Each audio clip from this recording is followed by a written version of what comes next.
নির্বাহী পরিচালক বাংলাদেশ ব্যাংক নয়ন আহমেদ, আরও অনুপস্থিতদের মধ্যে আছেন একজন আর্মি পার্সোনাল এবং আমাদের শিক্ষক শিক্ষিকাবৃন্দ। আজকের এই পিঠা অনুষ্ঠানের মূল উদ্দেশ্য ছিল সবাইকে আমরা যে গ্রামে আগে পিঠা উৎসব করতাম তার একটা আমেজ, তার একটা যে কালচার ছিল সেটা সবাইকে দেখা। আসলে গ্রামের সেই পিঠা উৎসব এবং শহরের পিঠা উৎসব মিলে না, এটা আমরা জোর করে মিলাই আছি। আগে পিঠা হলো চুলায় পিঠা ভাজতে থাকতো এবং পাশে রসের বড় হাঁড়ি থাকতো, পিঠা ভাজা হতো, রসের হাঁড়িতে ভিজানো হতো আর একদম খেতেও থাকতো।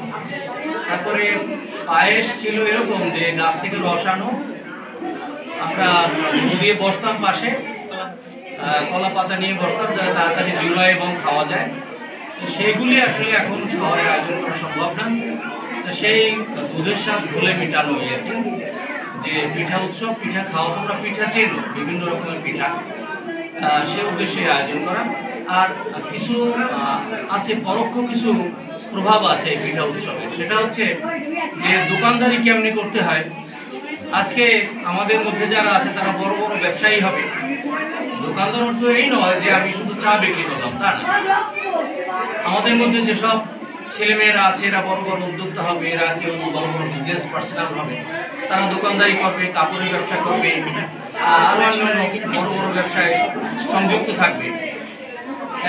এখান থেকে তারা ব্যবসায়ের একটা আমেজ, ব্যবসায়ের একটা যে মজা, হয়তো 500 টাকার পিঠা আজকে তৈরি করে নিয়ে আসছে, 700 টাকা বিক্রি করবে। এই যে 200 টাকা লাভ হয়, এটা কিভাবে হয়, এখান থেকে তারা ব্যবসায়ের একটা পলিসি শিখতে পারবে। এবং আমাদের যে আজকে প্রধান উপদেষ্টা আছেন বাংলাদেশে, তিনি তো বড় উদ্যোক্তা একজন, তিনি সবসময় বলে যাচ্ছেন যে তোমরা চাকরি খুঁজবা না, তোমরা চাকরি তৈরি করবা। তো সেই উদ্দেশ্যকে সামনে নিয়ে এই পিঠা উৎসবও, এই যে প্রধান উপদেষ্টা তার কথারই একটা প্রতিফলন। সবাই এখান থেকে দোকানদারি শিখবে, ব্যবসা শিখবে, আনন্দ পাবে এবং সর্বোপরি এই আমন্ত্রিত অতিথিরা সবাই বিভিন্ন রকম পিঠা খেতে পারবে, সেই সুযোগটা তৈরি হয়েছে।